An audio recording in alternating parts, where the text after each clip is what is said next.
Hello everyone, welcome back to my channel study material. कैसे हो आप सभी लोग? आई होप आप सब अच्छे होंगे।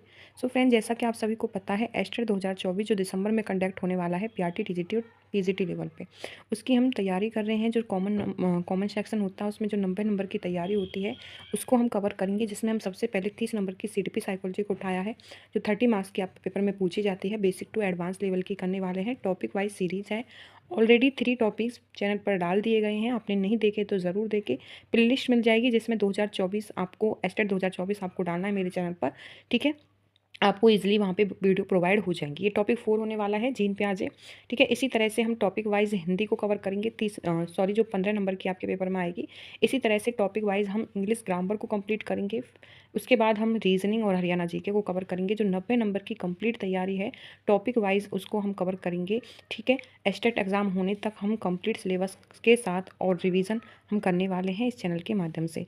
सो फ्रेंड्स, चैनल से जुड़े रहिए, ज़्यादा से ज़्यादा वीडियो को शेयर कर देना अपने सभी फ्रेंड्स में जो भी एस्टर 2024 का पेपर देने वाले हैं। उन सभी के लिए रामबाण वीडियोस रहेंगी। और 90 नंबर में से मैं ईजिली आपको बता दूँ, 70 से 75 नंबर आप ईजिली ले लोगे अगर चैनल को फॉलो करते हो, वीडियोस को फॉलो करते हो टॉपिक वाइज। तो चलिए आज के जो वीडियो रहेगी उसको शुरुआत करते हैं। टॉपिक 4 होने वाला है। ठीक है, जीन पियाजे।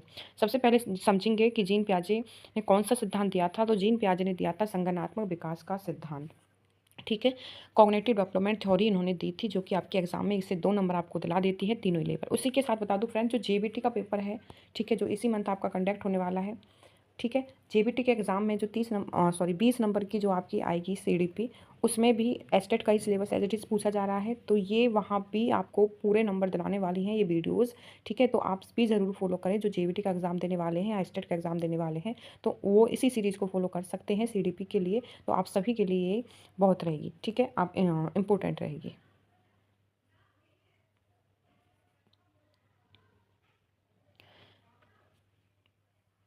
ठीक है, चलिए सबसे पहले समझेंगे कि जीन पियाजे जी कहाँ के मनोवैज्ञानिक थे। तो ये स्विट्ज़रलैंड के मनोवैज्ञानिक थे, याद रखना। ये एग्ज़ाम में कई बार इस जीन पियाजे से रिलेटेड चीज़ें पूछ ली गई हैं।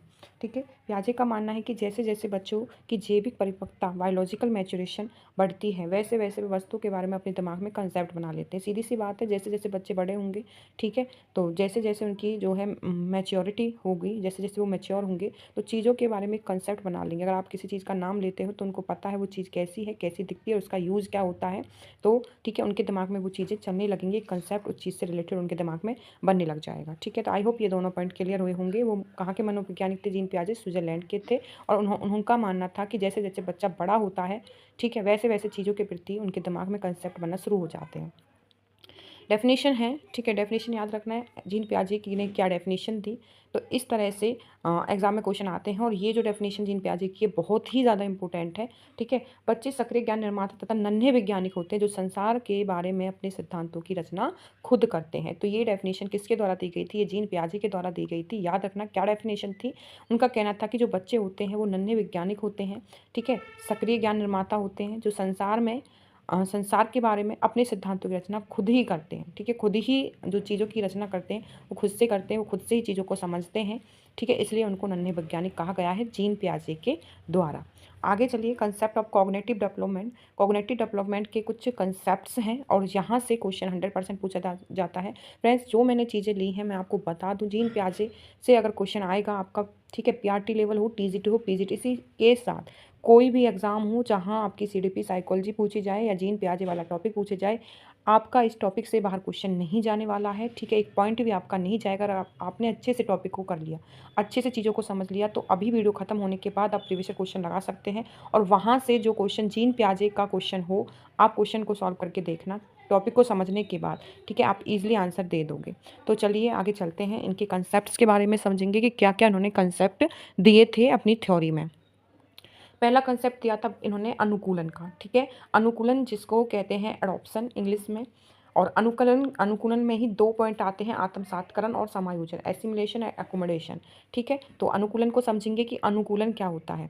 वातावरण के अनुसार अपने आप को ढालना अनुकूलन कहलाता है। इसकी 2 प्रक्रियाएं होती हैं, मतलब जो इन्वायरमेंट है उस इन्वायरमेंट में आप अपने आप को वैसा ही ढाल, जैसे आप कहीं नई जगह पे गए हो फ्रेंड, समझ लो अगर आप गाँव में रहते हो और अगर आपकी जॉब वगैरह लग गई या फिर आपके हस्बैंड जॉब करते हैं, किसी भी रीज़न की वजह से आपको गाँव छोड़ के शहर में रहना पड़े, तो थोड़े दिन आपको वहाँ रहना, रहन-सहन सारी चीज़ें अलग लगेंगी। लेकिन कुछ दिनों में आप उसी हिसाब से अपने आप को ढाल लोगे, उसी तरह से रहना शुरू कर दोगे, ठीक है? तो यही होता है अनुकूलन, वातावरण के अनुसार अपने आप को ढाल लेना, उस स्थिति में अनुकूलन कहलाता है। जिसमें 2 चीज़ें आती हैं, एक आता है आत्मसातकरण और एक आता है असिमिलेशन।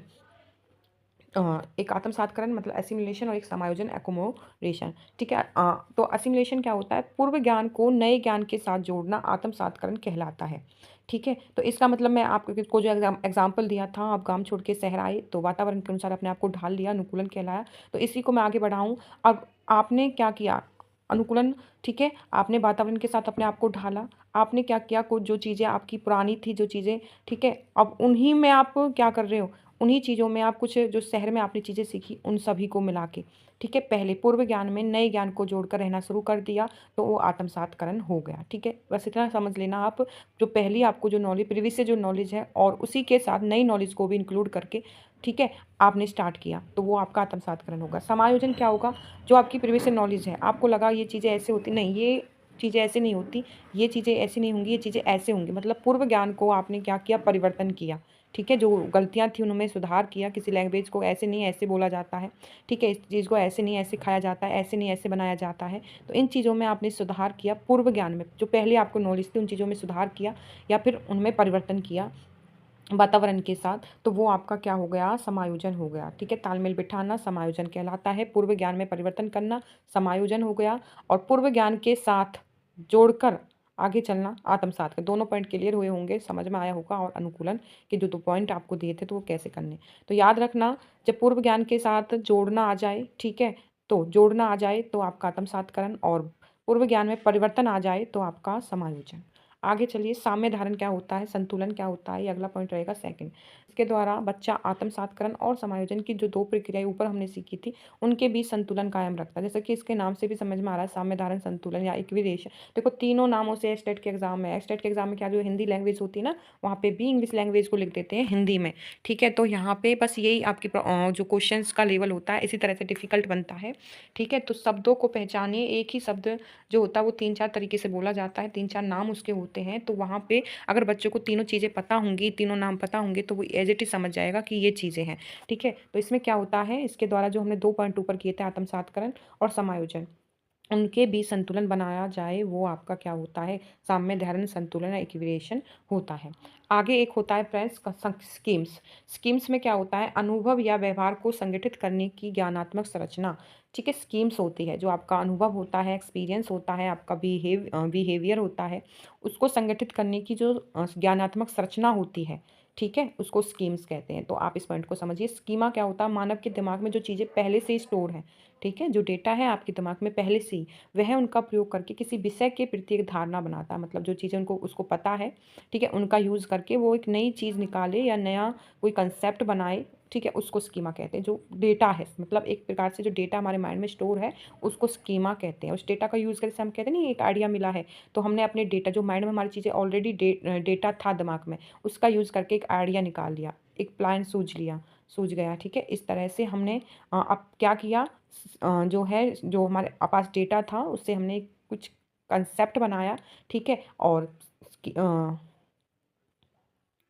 अगला जो पॉइंट है स्कीमा।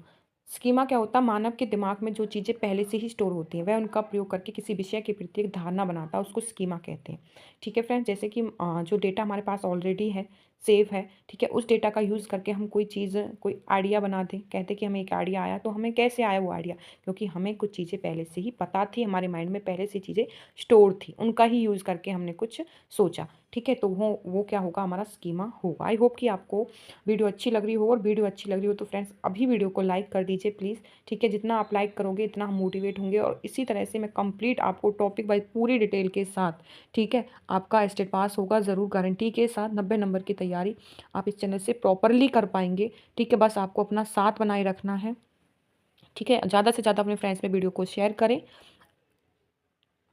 और वीडियो को लाइक कर दें, ठीक है। कोई भी डाउट हो तो आप कमेंट कर सकते हैं, मैं आपकी पूरी कोशिश करूँगी आपके कमेंट का जवाब देने की। आगे है पियाजे ने संज्ञानात्मक विकास की 4 अवस्थाएं बताई थी, ठीक है, जिनसे सबसे ज़्यादा क्वेश्चंस बनते हैं आपके एग्जाम में जीन पियाजे की जो अवस्थाएं हैं 4 उनसे। पहली अवस्था उन्होंने दी थी संवेदी पेशी अवस्था, सेंसरी मोटर स्टेट, जिसकी एज होती है 0 से 2 वर्ष की, ठीक है। तो याद रखना एज भी पूछ ली जाती है। सबसे पहली अवस्था कौन सी? संवेदी पेशी अवस्था, सेंसरी मोटर स्टेज इसको कहा जाता है, जिसका टाइम पीरियड 0 से 2 वर्ष होता है, जिसमें 0 से 2 वर्ष तक के बच्चे आते हैं। इस अवस्था में बच्चा अपने ज्ञानेंद्रियों के माध्यम से सीखता है। इसमें वस्तु स्थायित्वक ऑब्जेक्ट परमानेंस का गुण आ जाता है, यानी बच्चा अपने दिमाग में वस्तु की छाप बनाना शुरू कर देता है, जिससे वह छिपी हुई वस्तुओं को भी ढूंढ लेता है, ठीक है। तो इसमें जो बच्चा होता है वस्तु स्थायित्व का गुण बच्चे में आ जाता है। उसको अगर आप कोई चीज़ रख देते हो और, ठीक है, कई बार आपको याद ना रहे तो बच्चों को पता रहता है कि आप चीज़ों को कहाँ रखोगे, ठीक है, कहाँ आपने छुपाई होगी, तो ये छुपी हुई वस्तुओं को भी निकाल के दे देते हैं। इतनी चीज़ों की नॉलेज बच्चों को हो जाती है कि मम्मी सामान को कहाँ रखते हैं, पापा मोबाइल को कहाँ रखते हैं, चाबी को कहाँ रखते हैं। तो 2 साल तक के बच्चे में ये गुण आ जाता है। अगला पॉइंट होता है पूर्व संक्रियात्मक अवस्था। इसके बाद आती है प्री ऑपरेशनल स्टेज, जिसका टाइम पीरियड 2 से 7 वर्ष का होता है। यह क्रिया करने से पहले की अवस्था है। इसमें बच्चा सामने आने वाली चीज़ों को देख पाएगा, समझ पाएगा, लेकिन कोई क्रिया नहीं कर पाएगा, ठीक है। तो ये पूर्व संक्रियात्मक अवस्था होती है 2 से 7 वर्ष। इसके बाद की अवस्था, इसमें क्या होता है, इसमें बच्चा सामने वाली चीज़ों को देख लेता है, समझ भी लेता है, समझ भी पाता है, ठीक है, लेकिन कोई क्रिया नहीं कर पाता उनके उनके प्रति। तो ये पूर्व संक्रियात्मक अवस्था होती है, ठीक है। इसके अंदर ही कुछ पॉइंट आते हैं, तो इन पॉइंट से क्वेश्चन बनते हैं ज़रूर। पहला पॉइंट होता है जीववाद। जीववाद एनिमिज्म। इसमें क्या होता है, जब बच्चा सजीव और निर्जीव वस्तुओं के बीच अंतर नहीं कर पाता है ना, उसे नहीं पता। तो जैसे एक छोटी बच्ची को देख लीजिए, गुड़िया से खेल रही तो बोल बोल के खेल रही है, ठीक है, तो उसको नहीं पता हो तो वो उसको ऐसे रखती जैसे वो कि क्या हो, सजीव हो, निर्जीव ना हो। तो उनको नहीं पता सजीव और निर्जीव के बारे में। तो ये जीववाद के अंतर्गत आती हैं चीज़ें। जैसे बच्चा गिर जाता है, मम्मी पापा धरती में थप्पड़ लगाते हैं कि आपने हमारे बच्चे को गिरा दिया, चोट लगा दी, तो वहाँ बच्चा समझता है कि हाँ इसकी पिटाई हो गई, इसने मुझे चोट दी थी। तो बच्चा इस स्टेज में आता है और इस वाली चीज़ को हम एनिमिज्म कहते हैं, जीववाद कहते हैं, जब सजीव और निर्जीव में अंतर नहीं पता होता बच्चे को। अगला पॉइंट होता है अहम केंद्रित, ठीक है, ईगोसेंट्रिज्म। जब बच्चा यह सोचना शुरू कर देता है कि जो वह कर रहा है और वो सब कुछ ठीक है, मतलब जो बच्चे होते हैं ना इस उम्र में, वो अहम केंद्रित होते हैं। उनको लगता है कि वो जो सोच रहे हैं, जो वो कर रहे हैं वो सही है। अगर उनको कोई चॉकलेट पसंद है या कोई आइसक्रीम पसंद है या कोई दूसरी चीज़ पसंद है, तो वो सोचते हैं कि वो सबसे अच्छी चीज़ है और वही सबको खानी चाहिए, ठीक है। वो अपने आप को इस चीज़ के प्रति कभी गलत नहीं समझते। तो ईगो सेंट्रेशन होता है, उनको लगता है कि जो हम कह रहे हैं, कर रहे हैं, वो बिल्कुल सही है। एक इसी में आती है सेकंड स्टेज में 2 से 7 वर्ष के बच्चे, अपलटावे। इसमें चीज़ों को उलट पलट नहीं सकते बच्चे, ठीक है। वस्तु संख्या समस्या आदि को उलटना पलटना नहीं सीखते। जैसे कि 6 + 4 10 होता है, ठीक है, वो बता देंगे, लेकिन उनसे उल्टा कर दें, उसको 4 + 6 कहें तो वो नहीं बता पाते। तो ये चीज़ें नहीं कर पाते। अगला इसमें एक पॉइंट आता है मुद्रा संप्रत्यय, मतलब मुद्रा संप्रत्यय, दूरी, भार, ऊंचाई, संरक्षण, क्रम निर्धारण की योग्यता आदि के कंसेप्ट की कमी इस अवस्था में होती है, ठीक है। उनको दूरी का नहीं पता होता, भार का नहीं पता होता, ऊंचाई नहीं पता होती। 2 गिलास में पानी दे दीजिए या जूस डाल दीजिए 2 गिलासेज में, ठीक है, एक थोड़ा लंबा है, एक थोड़ा चौड़ा है, बराबर मात्रा में उनमें जूस डालिए। अगर बच्चे से पूछा जाए बेटा आप कौन सा ग्लास लोगे, तो वो लंबा वाला लेंगे, बड़ा वाला जो दिखेगा। वो नहीं समझ रहे कि इनमें जो क्वांटिटी है पानी की या जूस की वो बराबर है। एक पॉइंट आता है इसमें केंद्रीकरण, सेंट्रेशन। इसका क्या मतलब होता है, जब बच्चा किसी वस्तु की सारी चीज़ों को छोड़कर केवल एक विशेषता पर ध्यान देता है, ठीक है, तो वो केंद्रीकरण के अंतर्गत आता है। और स्टेज में ऐसा होता है, बच्चे मोबाइल देखते हैं, गेम आपने अच्छा सा डाउनलोड किया हुआ है, उसने खुद से किया हुआ है, तो वो उसी गेम को ही देखेंगे जब भी उसको मोबाइल मिलेगा। वाकई उसमें बहुत सारे फीचर्स हैं, उनसे कोई लेना देना उनको नहीं होता है, ठीक है। तो ये 2 से 7 वर्ष की उसमें आते हैं सेंट्रेशन में, ठीक है। तो बच्चे सारी चीज़ों को छोड़ के एक चीज़ पे ध्यान केंद्रित रखते हैं। अगला जो पॉइंट रहेगा 3 स्टेज में यहाँ पे लिख देती हूँ, ठीक है। ये 3 स्टेज रहेगी, 7 से 11 वर्ष का टाइम पीरियड रहेगा। मूर्त संक्रियात्मक अवस्था, कॉन्क्रीट ऑपरेशनल स्टेज, इंग्लिश में कहेंगे मूर्त संक्रियात्मक अवस्था। ये जो होती है 2 से 7 वर्ष के बाद की अवस्था होती है। और जो चीज़ें अभी मैंने आपको पढ़ाई थी कि इन चीज़ों की नॉलेज नहीं होती, उन सभी चीज़ों की नॉलेज इस अवस्था में होने लग जाती है। 7 से 11 वर्ष तक की अवस्था में बच्चों को उलटना पलटना सारी चीज़ें मतलब कि आ जाती हैं, ठीक है। तो आगे देखिए इस अवस्था में क्या होता है, इस अवस्था में बच्चा सामने रखी हुई चीज़ों को देख भी पाएगा, समझ भी पाएगा और उन पर चिंतन भी करना शुरू कर देता, चिंतन शुरू कर देता है, ठीक है। काम नहीं करता है, चिंतन करना शुरू कर देता है। उसमें देख रहा था, समझ रहा था, लेकिन कोई क्रिया नहीं कर रहा था। इसमें देख भी रहा है, समझ भी रहा है और चिंतन भी कर रहा है उनके प्रति। इस अवस्था में पलटावी, जीववाद, मुद्रा, भार, संरक्षण, क्रम निर्धारण की योग्यता आदि कंसेप्ट का गुण आ जाता है। जो 2 से 7 वर्ष की अवस्था में जो नहीं आया था, ठीक है, वो इस अवस्था में आ जाता है। इसमें 2 पॉइंट होते हैं। एक पॉइंट होता है आगमनात्मक तर्कना, इंडक्टिव रीजनिंग। यह भी इसी अवस्था में आती है, मतलब आता है, यानी जब बच्चा उदाहरण के ऊपर आधारित होकर तर्क करने लग जाता है कि ये क्यों है, ऐसा क्यों हुआ। तो ये सारी चीज़ें आज्ञानात्मक रखना, इंडक्टिव रीजनिंग इस स्टेज में आना शुरू हो जाती है। ठीक है, कौन सी स्टेज में? मूल संक्रियात्मक स्टेज में। ठीक है, तो जैसे कि पेड़ ज़रूरी है या नहीं, बच्चा आंसर देगा कि हाँ ज़रूरी है, तो क्योंकि इससे हमें ऑक्सीजन मिलता है। तो इस तरह के सही उत्तर या गलत उत्तर या फिर उन पर क्वेश्चन करना वो शुरू कर देता है। औपचारिक संक्रियात्मक अवस्था, ठीक है, ये आपकी लास्ट स्टेज है, 4 है, ये मिसप्रिंट हुआ है यहाँ से थोड़ा सा। तो 4 स्टेज है, इसको क्या कहते हैं? औपचारिक संक्रियात्मक अवस्था, फॉर्मल ऑपरेशनल स्टेज, 11 से 15 वर्ष तक की का इसमें टाइम पीरियड होता है लास्ट स्टेज में। ठीक है, मैंने लिख दिया है 4 अवस्था है। यह संज्ञान की सर्वोच्च अवस्था है, सबसे बड़ी अवस्था यही है। चौथा जो आपको पता है, जीन पियाजे ने 4 ही स्टेजेस बताई थी और ये 4 है। ये कहता है संज्ञान की सर्वोच्च अवस्था होती है 11 से 15 वर्ष की। उसके बाद बच्चा किशोर हो जाता है, मतलब बड़ा हो जाता है। ठीक है, 15 साल तक वो बच्चा होता है और ये उसकी 4 स्टेज होती है। इसमें बच्चा अमूर्त चिंतन करता है। ठीक है, लास्ट स्टेज में कौन क्या चिंतन करता है? अमूर्त। निम्नात्मक रखना, इसमें बच्चा नियमों के ऊपर तर्क करता है। ठीक है, उसको नियम जो पता है उन पर तर्क करेगा। अगर उसको नियम पता है तो वो क्वेश्चन को सॉल्व कर लेता है, मैथ के क्वेश्चन को। तो ये मैंने आपको 4 स्टेजेस बताई जीन पियाजे की। ठीक है, तो ये बहुत ही ज़्यादा इंपॉर्टेंट रहेंगी फ्रेंड, इनसे बाहर क्वेश्चन नहीं जाता। जीन पियाजे के अंदर 4 अवस्थाएं हैं। पहले का टाइम पीरियड 0 से 2 वर्ष का होता है। अगर किसी वस्तु को छुपा के रखे तो वो उसको निकाल के दे देते हैं, इतनी शक्ति, इतना ज्ञान उनको हो जाता है 0 से 2 वर्ष के बच्चे में। दूसरी अवस्था पूर्व संक्रियात्मक pre operation stage, time period 2 से 7 वर्ष। इस अवस्था में क्या सीखा था? इसमें बच्चे को जीव बाद अहम केंद्रित होता है, पलटावी, ये सारे गुण नहीं होते, उनको नहीं पता होता। केंद्रीकरण एक चीज़ पर ही ध्यान केंद्रित रखता है। तीसरी अवस्था थी मूल संक्रियात्मक अवस्था, 7 से 11 वर्ष, जो चीज़ें नहीं कर पा रहा था इसमें वो सारी चीज़ें करने लग जाता है। औपचारिक संक्रियात्मक 11 से 15 वर्ष लास्ट स्टेज होती है। सर्वोच्च अवस्था होती है, मूल चिंतन करने लगता है, न्यूनात्मक रखना ऐसी अवस्था में आती है, नियमों के ऊपर तर्क करता है बच्चा। ठीक है, तो ये जीन पियाजे की अवस्थाएं पढ़ ली, स्कीम्स पढ़ ली, स्कीमा पढ़ लिया। ठीक है, साम्य धारणा इक्वेशन हो गया, जो आत्म सातकरण समायोजन के बीच संतुलन स्थापित करता है।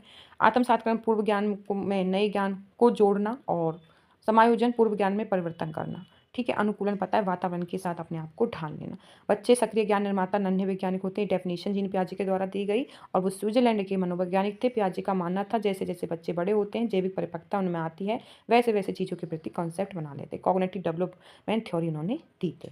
तो फ्रेंड्स, ये मैंने आपको कंप्लीट रिवीजन दोबारा से करा दिया है। आई होप कि आपको वीडियो अच्छी लगी हो। ठीक है, कंप्लीट वीडियो को वॉच कीजिए, तभी आपको टॉपिक समझ में आएगा। ठीक है, तो अच्छे से आप 1-2 बार रिवीजन कीजिए और फिर प्रीवियस क्वेश्चंस लगाए। इसी तरह से मैं सारे टॉपिक आपको कराने वाली हूँ, basic to advance, PRT, TGT, PGT या फिर कोई अन्य एग्जाम हो या जेवीटी स्क्रीनिंग, जो भी एग्जाम जिसमें भी सीडीपी साइकोलॉजी आएगी, यहाँ से अगर ये टॉपिक आपके सिलेबस में मेंशन है तो यहाँ से आपका 100% क्वेश्चन सही बनेगा, गलत क्वेश्चन कभी नहीं होगा। ठीक है, 1 नंबर का या 2 नंबर का जितने भी क्वेश्चन पूछे जाए कंप्लीट यहाँ से बन जाएंगे। वीडियो कैसी लगी कमेंट करके ज़रूर बता दें। ठीक है, और जल्दी ही हमें मतलब सीडीपी साइकोलॉजी के साथ मैं हिंदी ग्रामर स्टार्ट करूँ या इंग्लिश ग्रामर स्टार्ट करूँ तो कमेंट करके ज़रूर बताएं। पहले कौन सी सीरीज़ सीडीपी साइकोलॉजी के साथ शुरू करें।